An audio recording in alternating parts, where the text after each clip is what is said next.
Going live with the rainbow face. There you go. You can have it. You can pass it. No, it doesn't. It wants to stay with me. Tilt your head to one side. Oh, there we go. There you go. There you go. You can have the rainbow face. Good morning. Morning. How are you guys? I might stop this filter if I can figure that out. So the idea was I really wanted a filter because I've got massive bags under my eyes at the moment. But there's We'll just go normal. There we go. Welcome to the normal world. I feel so bad now that I've told people I've got bags under my eyes that like it's like I here just it have is. my face. I like to highlight my imperfections sometimes, so it's like, oh, everyone knows about it now. Everyone knows. Nothing to hide. No surprises. Or a few surprises. A few maybe. Are you excited for this interview? Yeah, I'm a little bit nervous actually. I'm just excited. It's really cool, fun, excited. Yeah, it's the same nervousness, excitement, same thing.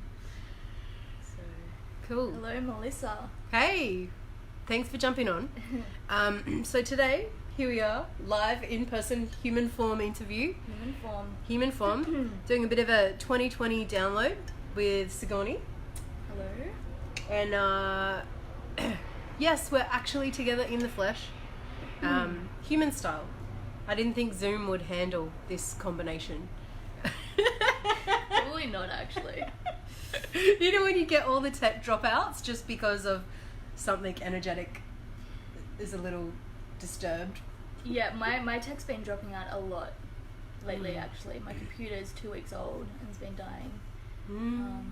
I think Yeah, it's like you need to set up new permissions through the electronic energies. We talk about that one if we want. But yeah. So, welcome to our live. We should probably start this interview. Yeah, let's start it. Go. I mean, we were meant to start it at 8 o'clock, but like me and time are just not friends, so I was like, oh, naturally 15 minutes late. Yeah. And it's half an hour late though. Half an hour late. So, welcome to my Facebook channel and my live.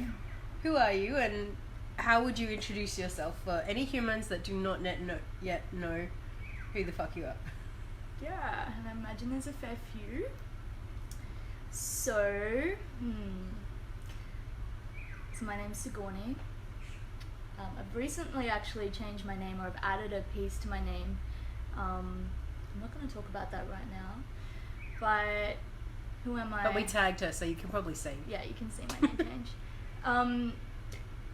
Who am I? I will always struggle with this question. So I guess, I mean, you did a really good job at introducing me through what you wrote. Me right now, so entering 2020, I'm just going to go with that. Like, who am I right now in this moment? Because, like, I've just been, like, entering 2020, I've just been through a huge, I mean, I'm going through deaths quite a lot every day. But Yeah. I've just been through a huge one that actually landed me in hospital. And it was when I was calling in this new name that I'm starting to work with a little bit. So, me right now, I'm Sigourney. Hi. I am a teacher, a leader in the spiritual field. I have a body of work called Wild Grace, or the Wild Grace Movement, which is about empowering women and soon to be men how to live an erotically empowered life. Yep. And how to step into their leadership from an embodied, I guess, a sense of embodiment. So how to lead and teach from an embodied space. So it's like a leadership incubation experience, I guess, is the Wild Grace experience. And I run 2-day experiences, I run immersions, I run performances, ritual performances, and also foundations trainings as well. Awesome. Yeah. That's pretty cool. Yeah. Pretty cool. And what else do you do? What else do I do? Yeah. Because I've noticed there's this other business magic and stuff that comes through. Yeah, in so some that's form, whatever you want to call it. Yeah, that's my company. So I have a company, the Wild Grace Movement, which is now got like 40 teachers worldwide. Fuck. Yeah, which is cool because pretty cool. it's just over a year old. Yeah. But it's been incubating for about 6 years, but it's only birthed it like just over a year ago. My own work, I do like business medicine work, and so I've actually like business and medicine. So I've actually come from a really medical background. I was in the medical industry for 8 years, and Dr. Sig? kind of people used to call me Dr. Sig or Captain Sig. I don't know if you've watched like what's that? It's like The Deadliest Catch. It was Captain Sig. Okay. With the crabs. No, I feel like I need to catch up, but no. I'm not actually a doctor. I was actually going to go and study medicine, but I didn't. Life took me on this like other journey. So I was working in a hospital system for 8 years as a specialised physio in the realm of neurological, like specialising in diagnosing neurological disorders and treating them. But on that journey, what happened is like I had my psychic awakening at the age of 23, if you want to call it that. And what else do we call it? I went nuts a bit, and I realised that wasn't the end. My shit. Yeah, me too. Yeah, at 23, and I went down this path of living in monasteries and came back to the real world and went back into working back in that industry and realised that I could actually read what was happening in people's bodies, so in their emotional body and their energetic body, and I could actually feel and sense what was happening beyond, their physical symptoms. So before I walked into like someone's room, into a hospital room, I could hear like liver disease, and I could actually track everything that was happening in someone's system. Yeah, it was crazy. And I thought that was normal. I didn't really know because I had nothing, like at that stage I didn't have any normal, they just hadn't mentioned it in school. Everyone does it, but no one talks about it. I had nothing to compare myself to, right? Because at that stage I had no like contextual awareness. Like I was just still like had my normal friends and like I had no mentors or guides. No one talked about this kind of stuff. Yeah, so I was like thought it was normal, except for the fact that I put 10 kilograms on in like a week, working back in the hospital this time because my system couldn't handle the overload of information that was coming in, so my body actually reacted and put on a lot of weight to protect me. And I got really, really, really sick, and that was like the second or third time I got like really sick. And actually, again, like just the other day I ended up in hospital New Year's Eve, but that's a whole nother story. And I got really sick. That forced me out of there, and I just knew I had to work for myself, and I started off working, doing more like medical medium work, so working with people to track the origin of their illness back to the emotional root, and the root of the trauma, and then taking them into that and allowing them to re-experience it and heal it. And I've had huge miraculous quantum healings through that. Like people heal lifetime worth of pain or like gut illness in one session and just completely shift them. And that's similar to what happens in the Wild Grace containers. Is like women come in with like, I've seen probably about 3 or 4 cases of women with like skin issues, like eczema that they've had their whole life, just they wake up and it's gone, or they wake up and they've got something and then it's coming up to actually heal. And they say like when you experience a medical health issue, that's like something can lay dormant in your system your whole life, but when you're actually experiencing it, that's great because that's actually it healing at that moment. But because we have such a like false perception of what sickness is, we go and we're like, oh, there's something wrong, whereas actually that's something really right. It's like the body in that moment is trying to actually purge and I remember really hearing about that, like someone who had like a pineapple allergy and their throat would close up every time they had pineapple, and it's actually like, no, keep eating pineapple because it's detoxing the thyroid and all the glands and stuff. It was really fascinating that like our intuition or our intuition is on track for how to clear it, but 100%. our training around what is a symptom and the badness of it is actually blocking the healing sometimes. 100%. It's like when we get like a fever, right, and our body heats up, it's like our body's heating up and generating fire to actually expel that bacterial virus out of the system. And by actually numbing that, we actually like stop the healing process. It's like, oh, the fever's bad. It's like, no, the fever's great. it's like the perception of what's happening. Like, we just have to get out of our way and allow our body to just experience and move things through. And it's like, it is like that. Like, when I used to work with essential oils years ago, I used to say, like, when people are really repulsed by something, it's like, oh, that's something to work with. Yeah. Because the body's got a really strong aversion and usually a really strong trauma that plant or that medicine is actually bringing up. Sort of, yeah. But it's about doing it in a really, like, slow-paced way, and the system can kind of handle. So I used to get one woman to just sit with it by her bed, and that was enough. Like, she's like, even having it next to my bed, I'm like, I can't even handle that. But it was cilantro, or coriander, which is like around control issues, and there's a lot of people have issues with coriander. Yeah, it's control. I mean, it's a really strong I love it. Emotion that's present in many people. Like, cause that's how you tell the control freaks they love coriander. Yeah. It's fundamentally, like, at the core of who we are, we're completely out of control. Like, we actually don't have control, and so at the core of who we are, we all have control issues. It's just like, and we will manage them in some way. We will have our little things, we will have our little addictions where we're like, oh, I can, like, pretend I'm, like, mildly sane. It's like, actually at the core of who we are, we're all completely and totally out of control and insane. Like, that's the nature of things, and it's like we don't want to surrender to that. That's scary. It's like the illusion that we're linear and static. Yeah. Because if you're not those things, that feels really crazy. Yeah. But you aren't those things. But you just pin them down as much as you can. Nikki, Corey's the best thing ever. For sure. I love how our chat's gone from, like, who are you, to, like, Coriander. This is what I mean. The question, who are you, freaks me out. I'm like, I figured out the simplest answer when people say, who am I? So I am Sam. Sam I am. Do not like green eggs and ham. And then I pass it off with a joke and we're done. With coriander on top.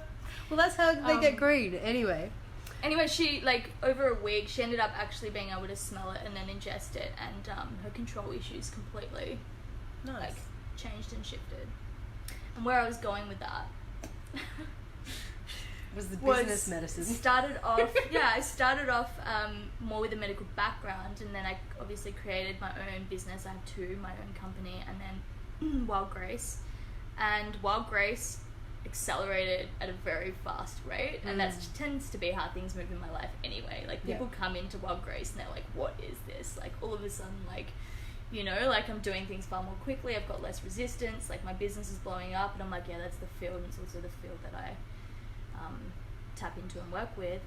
But I was like, oh, I have a real gift with business, actually, like, and it's something that comes naturally to me and I really love. And when I see someone, like, when someone's standing in front of me, like, I'm automatically like, I see your business, and it's like, I'm not even communicating with them a lot of the time. I'm, like, communicating with, like, either their business or the business that wants to come through them. Like, that's kind of where I feel like psychic gifts are usually, like, we usually have a particular psychic gift that is, like, geared towards a certain genius. Like, some people are like, oh, they work with spirits. It's like, I don't work with the astral realm and spirits at all. Like, I'm not tapped into that space. Mine is events. I can feel the people you're meant to be standing in front of.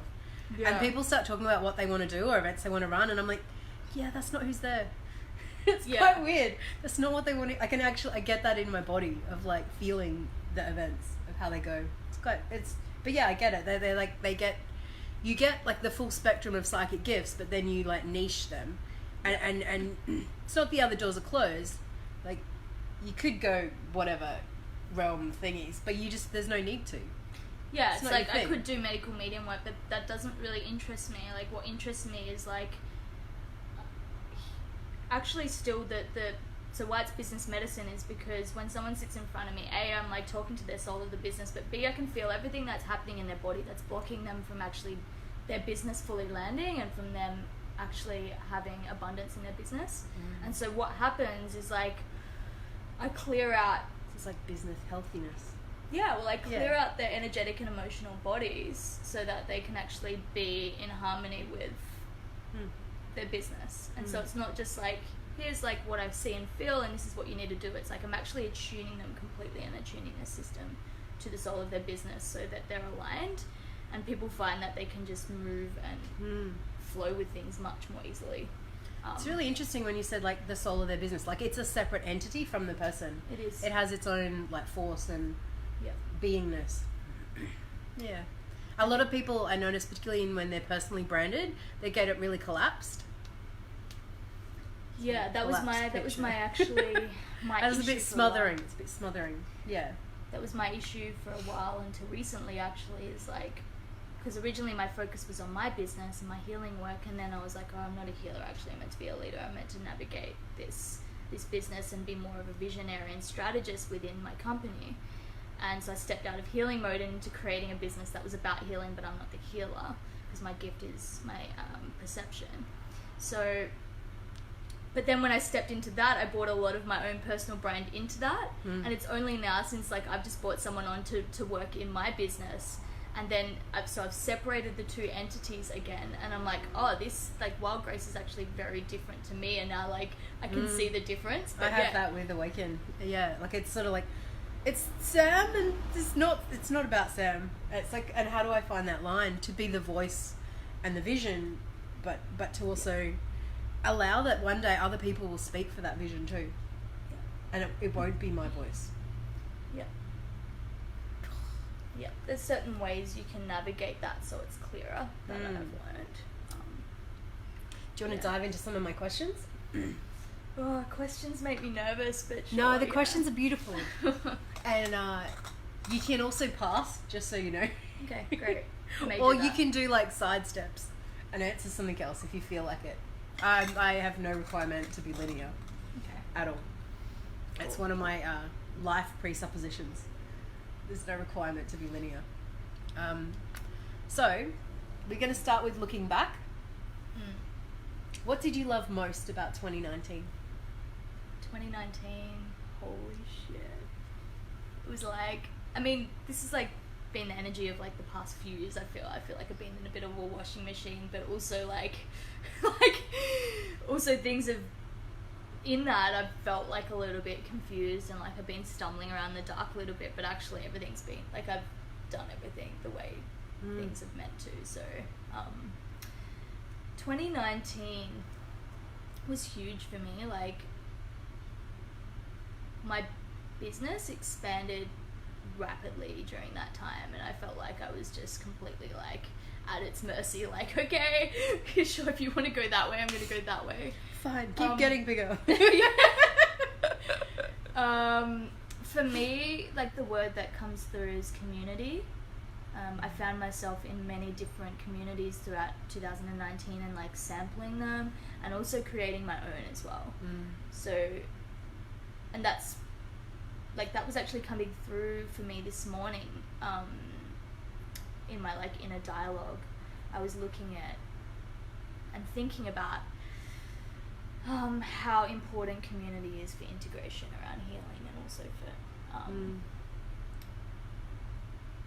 like I see people that dip their toes in and out of like healing work, and if they don't have the support of their community, it doesn't land and they don't actually get carried by or they're not able to move forwards from what they've experienced. I was just reflecting on that this morning. But yeah, back to the question. Yeah, it was, I kind of flowed in and out of many different communities in many different countries last year. It was really beautiful. I got to experience a lot of different flavors. So,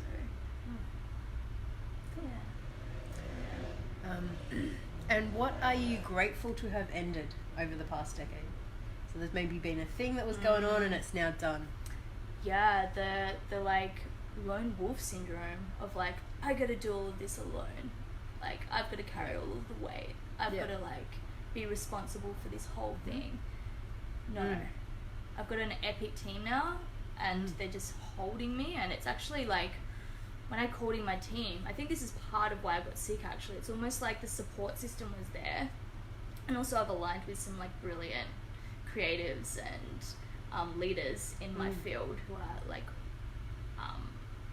really meeting me at the moment. And it's almost like, oh, I don't have to hold all of this. And since actually letting go, I've actually, again, like, gotten a little bit sick, and it's almost like my system was holding so much tension for so long and it had to, but now that it's like, now that I don't have to hold it, it's like, oh, I can let it all go, and I've just had this massive, like, decompress and decompression and purge, so, yeah, being met now, and, so good.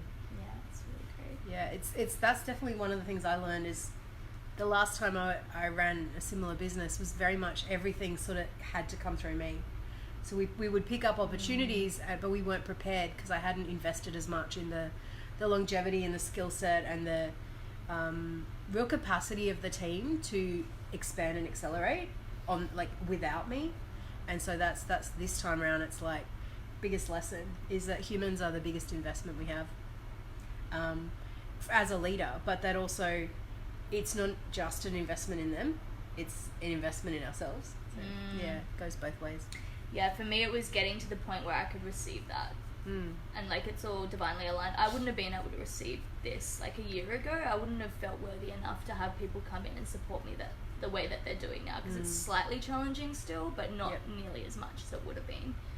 But getting to the point where I'm like, oh, I really have this huge message that needs to get out there, and actually it's okay to have all of these people working for me and doing the stuff I don't want to do, so I can just do my genius work, It's like this whole month I'm having off and turning my social media off and having everyone run everything for me, and I'm just purely writing my book, and I'm like, what? I can just write my book, and that's like allowed. What I want to do. And I'm it's like, allowed. Oh, I feel like I need to be doing all of this stuff. I'm like, no, I don't actually. I don't need to be doing any of that. And it's like developing the trust to actually allow. What's the book about?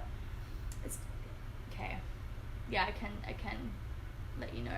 It's called Leviathan, which is 2 Hebrew words put together. It's a word that actually downloaded to me in script, like I could see it, and I looked it up, and it's not actually a word, but it's 2 words that have been put together, and it means the serpent or dragon that connects, which is my whole work. It's like working with the weaving of the underworld and following it's like a current that exists, following that and allowing that to take me where I need to manifest and create what I need to, and actually letting go of like, how do I make things happen? So it's like the new way and the new paradigm of creation, I believe. Yeah. I love how you describe that, because there is this, it's a real surrender to following the signals at times, and there's a lot of vulnerability in that. Like the head and the ego is like, but I should have a plan and a thing, and then the signals come through of which step and which direction. That current that, as you said, it's a larger story that knows where we should be. Yeah. It's finding the line between like surrender and action. Yeah. Because it's like, just because you're surrendering doesn't mean you're not doing anything. Yeah, you're actually doing a lot, but it's worse. It's worse because you surrender and you're like, fine, but then it's like, you tell me what to do, and they say do this thing, and you're like, that's scary as fuck, I don't want to do that. And it's like, but now you surrendered to following the signal. So I did that actually last year. I had a really 30-day focus on surrender, but surrender wasn't passive. It was every signal I got of something I needed to do, even if it scared or terrified me, I had to do it. And that was the commitment. And 30 days of that changed everything. Yeah. And it's like, how do we I still do it, but I just like the real focus of like committing to making sure I follow those. Because how many times do you get the signal if you should go share a thing or call a person or do a thing, and you like, some story or fear shuts you down. But if you just followed every one of those signals, like everything would open up. Yeah. Yeah. And it's also like, it's the gap between, it's like the flavor of how to respond to something as well. Like I've learned that something usually lands for me, and then I have to wait until it's like, it's landed through my body until I get it's now. Because there's been so many times when I've had a vision land that I'm like, I need to make this happen, and I've been premature and like tried to create and force it all myself, and then like months later all of the right situations, the other people come to me. It's like, we just gave you a heads up. The other pieces aren't here yet. Yeah. So it's like, how what do were we you thinking? how do we like work with that? How do you tell? Like, yeah, sometimes you get a heads up on the future, and it's not now yet. I get that. And it's like, do you mean now? It's like, no. Damn it, don't tell me yet then. But then you want to know because you're curious. Yeah. And starting to call it in. Yeah. Next question. What do you think we learned as a collective last year? I think, yeah, like how to navigate and hold yourself through darkness has been a big theme I've seen in a lot of people's posts. How to trust in that.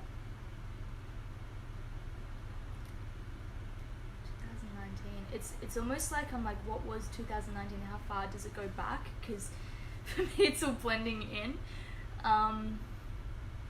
Yeah, it's like there's a few things happened over the last few years, but some of the lessons really dropped into the collective last year. That's what I mean. We learned a few things. Yeah, we've been in the dark for a few years now, and next year we're starting to actually come. This year. What did I say? Next year. Oh, it's this year. It is this year. It's this year already. Yeah. This year we're really starting to come into the light, and that will really anchor more so in December. Keep going to say next yeah, year it's when you say that, like, we learn to hold ourselves in the darkness. We learn to be with ourselves a little bit more, I think. Like, each person can be separate. As much as we're building connection and community and togetherness, it's that it's not a dependence. There's still a capacity to be with yourself. Like, does this make sense? Yeah. Yeah. Yeah, like an interdependence. Cool. Next question. What is interdependent? Yeah, it's not interdependence. It's like it's holding the polarity. We connected more in groups, but we also held ourselves as separate individuals, and so we anchored both sides of that, I think. A bit. Anyway, what's the most important leadership trend you saw rise over the last decade? Most important leadership trend. I've seen a lot of, like, I tend to dip my toes into communities but never fully immerse myself in them, because I've been, like, learning how to create my own this whole time, and I can only see that in retrospect. It's like I would never, like, I'm not like one to go like fully and be like, this is my community. I'm like, okay, what's happening here, and just observing. And what I'm seeing at the moment is the dawning of a lot of people that are doing really, like, cutting edge kind of, we've got a really cutting edge message. And I feel like there's been a lot of people that have been doing something similarly and, like, feeling into community, seeing what works, seeing what doesn't, and then, like, how can I create something entirely new that's actually very new paradigm as opposed to old paradigm. So I feel like a lot of the old paradigm kind of communities are kind of breaking down a little bit. They haven't so much yet, but I feel like they will be. Things have to be done differently in the age we're stepping into, like, very differently. Yeah, and, like, we have to really keep up with, like, what's new, present, and alive, and the leaders really have to be really tapped into that, because anything that's, like, stagnant and, like, from the past cannot be held.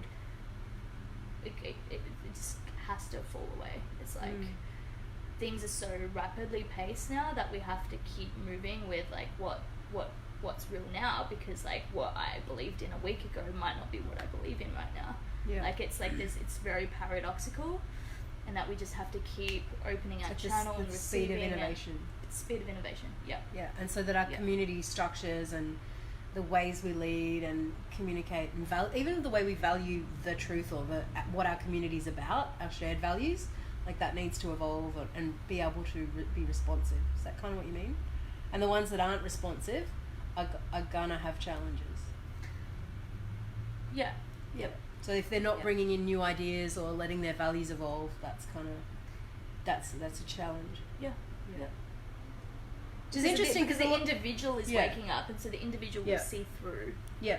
Because, like, I know a lot of communities are based around shared values, shared experiences, and so when the structure of those values and experiences are evolving rapidly and the thought ideas are in flux. I know, I even just, like, running a business, having a lot of humans working with you that are all in their own transformation awakening process, it requires a different skill set to manage and lead than a traditional business. So I imagine communities would have a comparable thing. Yeah, well, I'm just gonna speak because like the way I work is I like to speak to my own experience and like what I'm doing and how that relates to like what I'm seeing and feeling. So like what I've created in my community is like, and what I've seen in past communities is like, it's like this is the way that it's done, this is how you need to do it.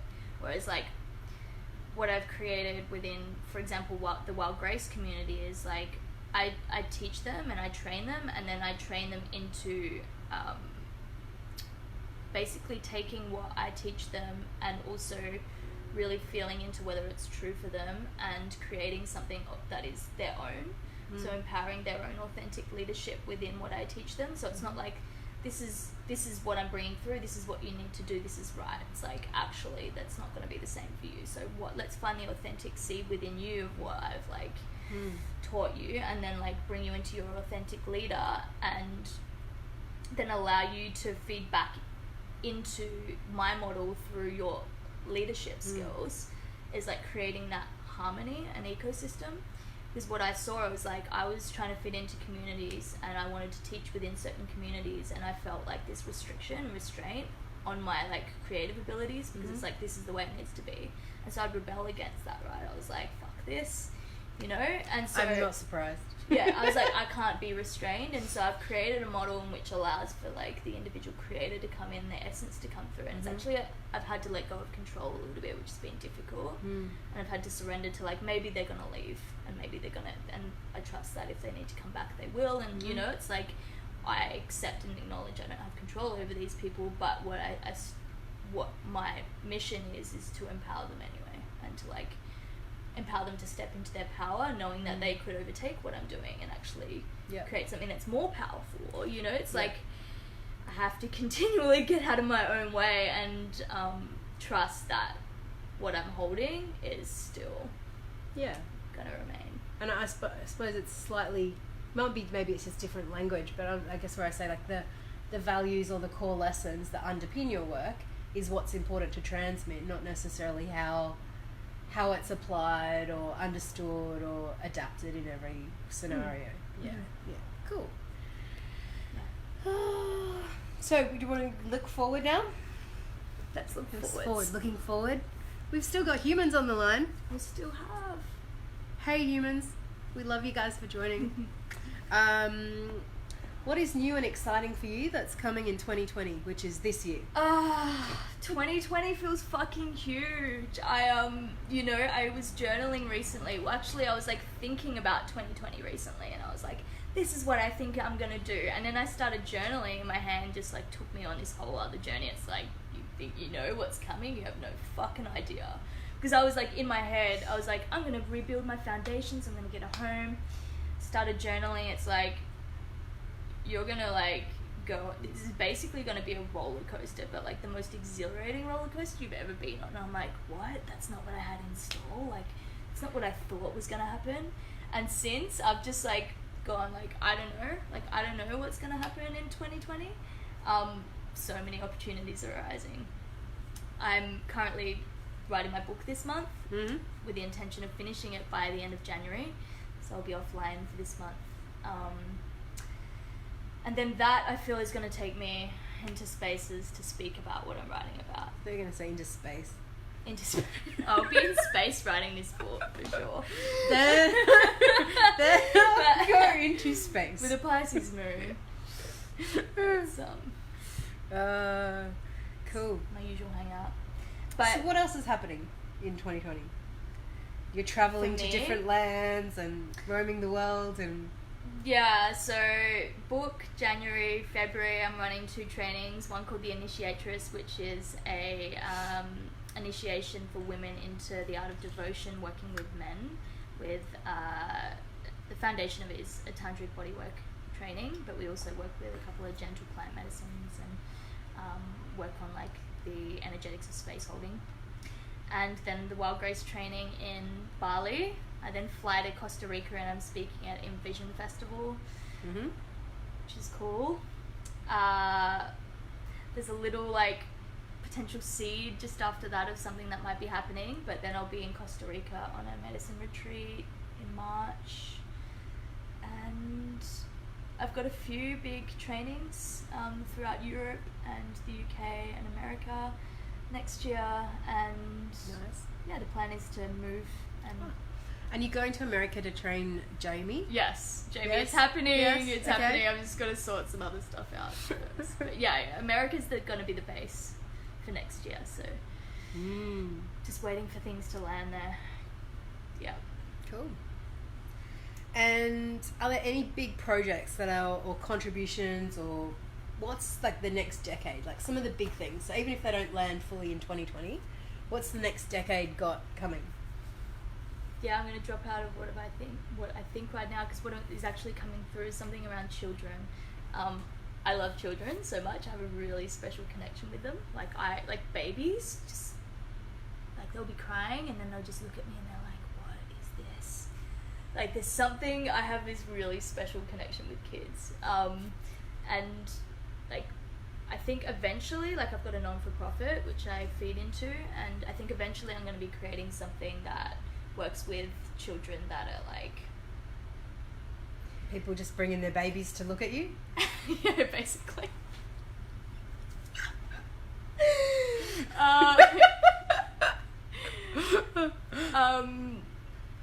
I don't know exactly what it looks like yet, but I was a highly intelligent child and I didn't fit into the system, and I found it very difficult to be nourished by the system. So it'll be something around like alternative education for children. Amazing.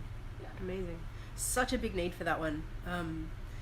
Came up in my discussion with Elizabeth yesterday, very much around the just initiating more tools for the emerging generations that we can improve what's there, for sure. And while Grace is gonna spread and expand, and we'll have the kids edition. huh? No. Yeah, maybe. You know? Maybe embodiment for kids. That'd be fun. Yeah. Yeah. Cool. Maybe not sensual embodiment for kids. Well, you could PG the sensuality, so more through like the senses, like maybe taste and smell and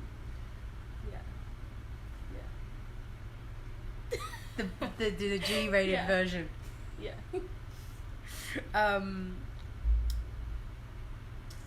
Which is probably good for them, right? The aliveness of the senses. Yeah, I mean they're naturally very sensitive. Yeah. You know, their primary functioning system is through their like emotional limbic system. It's not yet their logical mind, so it's like their senses are heightened, and that's how they like perceive the world. But it's like that, you know, then they get put in these schooling systems where it's like the logical mind overrides that. We're going to train your logical mind to be in charge. It's not organic, and it's not in alignment with the biological like process of what's happening. For sure. Okay. Next question. Okay. How old are you now? Just turned 30. Woohoo! Yeah. Okay. So we're going to go ahead 10 years. Okay. It's 2030. Mm-hmm. We have 40-year-old Sigourney. Great. Bring it. Bring it. Okay, so you 40 years old, you're looking out through your eyes at your life, at the world, and you're remembering back on what happened. Oh, I'm just like, that was fucking crazy. I'm like, I've got my home. I want to build a really beautiful, sustainable home in nature in a forest somewhere, probably like America, Canada. But I'm looking back and I'm like, what was that? You know, like, did that even happen? Like, was that real? Did it happen? I mean, did you find the stability you're looking for? Yeah, I do. Yeah. Yeah. Yeah. Cool. Beautiful. And as you look back over that 10 years, what's the most important question that's been driving you? During my journey? Yeah, like you're remembering back through that 10 years. What was the question that drove what kind of me question has been driving create you? my actions in the world? Yeah, what have you been asking? Well, that means, what am I asking now? No. What was I asking for the journey that is now, though? So 2030, Yeah, I get. and you're going to remember what question drove you. Okay. Hi, Katie. What question drove me? It's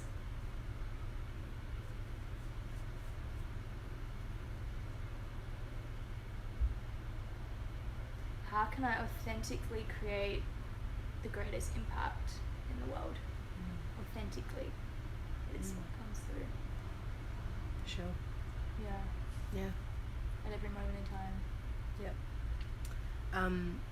And how does, like, what, like, it's the same question, but it's like, when you look at other groups and like leaders, it's so weird because it's like it's like doesn't want to answer it for other people, but it's like, what questions have been driving like the conscious leaders in the world? Is it a similar question? Yeah, I think it's like I believe that the conscious leaders the conscious leaders I'm surrounded by have all got a greater picture and are very zoomed out and actually looking at, okay, like what's happening environmentally at the moment on the planet, and how can I, like, with what I have, authentically create the greatest impact. Cool. I was reflecting on that today. It's like, you know, on my social media page, it's like I'm seeing all of this, like the news about the fires, and it's devastating. And I'm also going to turn my phone off for a month, not look at that and write my book, because that's where my impact is. It's like, whilst I can be focused on everything that's happening, it's like, that's not of use for me to be doing right now. What is of use is for me to be tuning into the authentic current that's moving through of like, how can I be of purpose? Yeah. And that means completely turning off to that actually for a period of time, writing a book that actually will serve my mission, and hoping that creates change that will impact the collective, but not choosing to motivate myself based upon what's happening, but still staying with myself and being like, this is how I'm going to create change because this is what's true for me. It's not a like short-term reactive fear. It's kind of like it's a long-term following the path. Yeah. Like kind of that. Yeah, and trusting that I'll have an impact through doing that. Yeah. And that it may not look like what I think it should look like. You know, I may not be showing up and raising money for these people. Like, I'm going to do it in my own way. And hopefully create change. So, and I think that's... Yeah, it's a really big one probably over the next decade, the environmental questions. Like, how do we, as a collective, do it different or better, and what part do I have in that? What's the most important leadership trend that you saw rising over the last decade? So we're still talking to 2030 you. 40-year-old yous, like what trends rose? What trends rose? What I'm seeing at the moment, and what I feel like is going to be the collective trend up until 2030, is a real, like, a coming together of leaders. So leaders realizing that they're not as powerful alone, and coming together and actually like collaborating. Yeah.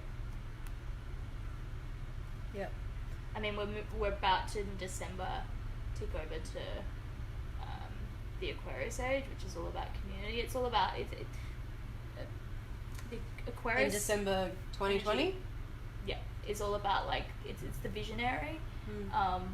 It's that they're in service to humanity through their visionary skills, but also they don't do things conventionally.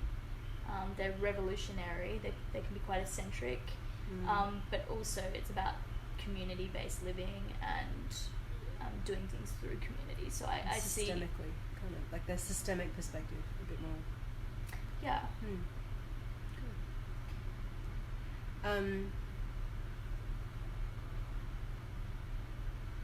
What's been the hardest thing about bringing that kind of energy through?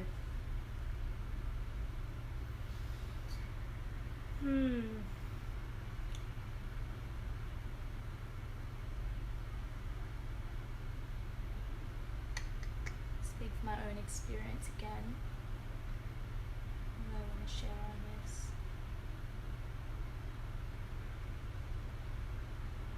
I think it's moving from like needing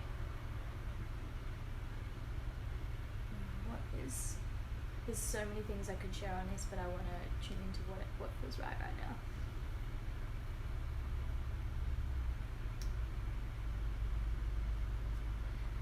It's something around shared power. and being okay with shared power, but also creating space, but then also not losing your individual power within that. Like, how do we navigate shared power as leaders effectively? Is what's real and alive and present for me in the conversations I've been having with people lately, and in resolving a lot of like power issues actually within my own life with people with similar bodies of work. It's like, how can we actually celebrate one another and celebrate one another's bodies of work, even if there is an element of competition. And how can we work together to actually like build the impact that both leaders have and their bodies of work have. So it's finding, it's kind of like it's like it's understanding that each of the bodies is working to solve one really big collective problem, and that the world needs all those solutions, like to actually shift the underlying problems. So we don't need to choose which one's the right one. We can actually let each stand alone in its own sort of genius and intention, and underneath it is a core solid sameness about what we stand for to happen in the world. And we have to, ultimately, in order to do that, we need to resolve our own internal power conflicts, so that we can, like, if we're not okay with our own power, then we're going to battle with other people in power. But if once we're okay, like, it all starts with the internal, what's happening internally. If we're okay with sitting in our own power, then we can actually also surrender to not being in power. It's like just came through and you said that was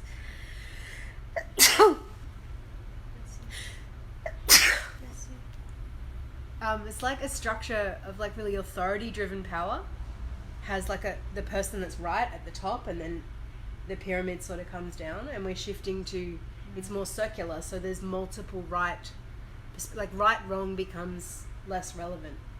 Like it's just what's a match rather than that person's wrong. And so this inclusion of more diverse perspectives, if that makes sense, inside our story about power and responsibility and what is going to happen is not a right way. There's like it's not the pyramid of the authority and then it trickles down. It is a different structure. Power structures are massively changing at the moment, and they're really, really gonna change this year. So it's gonna be interesting to see what unfolds. But that authoritarian model has evolved out of a right-wrong, like, you know, that the person in charge has the right answer and that they can give punishment or reward because they're correct, and everyone else, like, if you go outside those rules then you're wrong. Like that model has a whole bunch of judgmental like influence that creates consequence, and when we deconstruct that, it feels weird because you no longer have that, oh well, that's the right way and that's the compass. You have to create your own compass. And that's all being perfect as well. You know, like, that's needed too. No one wants to keep it. No one wants to keep the judgmental pyramid thing.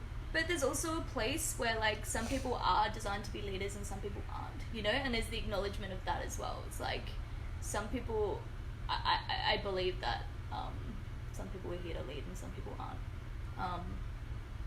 is my personal opinion. It's like, it's also not breaking the authority down too much and going the entire other way. Like, there needs to be humility in that. I feel like I've learned humility in bowing to other people's power and being like, oh, this person really has something that I don't. I need to learn from this person. And I'm like, there's also that of like not being there's like everybody's the same, and like, no, not everybody's the same. It's like for me, it's like in different domains we have different levels of, I don't know the word, but it could be like magnetism, and that magnetism is the activation of our leader energy or not. So in some domains it makes sense we follow someone else's magnetism and they lead in that context, time or place. But in some domains, and it might even just be, say you're there with your partner or your family, you are naturally the more magnetic source of energy and you tend to lead in that domain, but perhaps not in other domains. So for me it's like this ever-flowing... I see what you're saying. Whereas... And so to come into like who has got the magnetic... I guess I was holding the context of leader within like change within the like collective yeah sphere. but like in terms of like innovative ideas, like some people have huge amounts of magnetism around the innovation, ideas, tools, new technologies, consciousness that's coming through them. And then there is for sure there's like a huge humility to honor what is coming through you as a magnetism, but then also flow inside other people's magnetism in their domains at times too. It's weird because I don't know, my hands are doing shapes right now, because I think leader is a word that's getting overused, but I'm also like, because it's like in a lot of ways it's being too simplified. It's like, oh, that person's a leader and then that's the end of the story.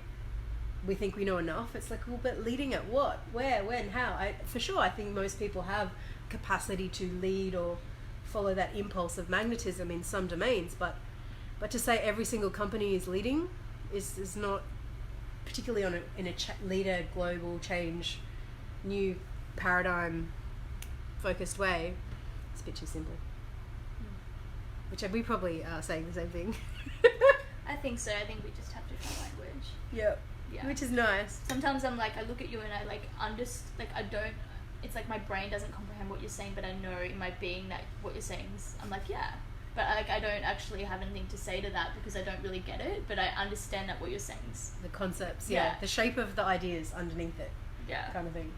Yeah. That's one of the things I really love about sharing and listening and reading through some of your content, is that it hits me in ways that aren't always a match for my ideas or my logic, but I know the shapes of the things are the right shape. Yeah. I like that. We've been going 50-something minutes, 53 minutes. Yeah, we probably have to... I've got my first book. You've got a call in 8 minutes. Awesome. Well, thank you so much, everyone, for joining. And thank you guys. Sig, for sharing so many inspiring words, and for my hair for not getting too fluffy. I tried to water mine down because like it's in that weird stage where it's like slightly fluffy, and I was like trying to water, but it just wouldn't work. No, I do this constantly on lives. I'm like, oh, my hair's so fluffy. I wonder if I can just slightly like remove a wobble or two. It never works. Anyway, thanks guys. If you want to follow me, my business page, so facebook.com/ have to change this, but Sigourney Belle the General.